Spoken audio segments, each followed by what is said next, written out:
Miss chocolate আপু সোনামণি double timing করতে যাইয়ে ধরা খাইয়া গেছে। হায় রে আপু রে আমার সোনামণি কি সুন্দর নাই ভিডিও বানাইতাম, যা দেখে আমি রীতিমতো ক্রাশ খেয়ে গেছিলাম। আমি জানতাম যে আসলে মিস চকলেট আপুর নাম কোনো আপু আসলে নাই। আসলে এটা আমার ভুল ধারণা। সে আসলে দুইটার সাথে এরা বিধি গেছি ব্যবসা লারা ছাড়া একসাথে দেখা, এবং একটা ভিডিও ভাইরাল হয়েছে যে মিস চকলেট আপু সে ডবল টাইমিং করতে যাইয়া সে কট খাইয়া গেছে। আহা, সোনামণিরা কি সুন্দর কাজটাই না করছে। সোনামণি প্রশংসা না করলে আমার তো হচ্ছে না।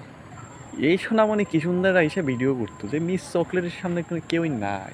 এখন পর্যন্ত হাজারো টিকটকার লিঙ্ক ভাইরাল হয়েছে, এই ভাইরাল হয়েছে, সেই ভাইরাল হয়েছে, কিন্তু miss chocolate on and on piece, যার এখন তার কোনো লিঙ্ক তো দূরের কথা, প্রেম প্রীতি গুঞ্জব শোনা যায় না।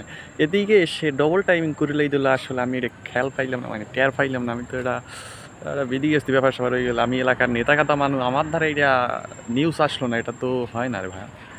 খারাপ লাগলো, খুবই খারাপ লাগলো। হ্যাঁ, আমি চাইছিলাম যে আসলে মিস চকলেট আপু, হ্যাঁ, তার আমি একটা কি একটা বিধি গেছি না, যাই হোক এগুলো না বলি।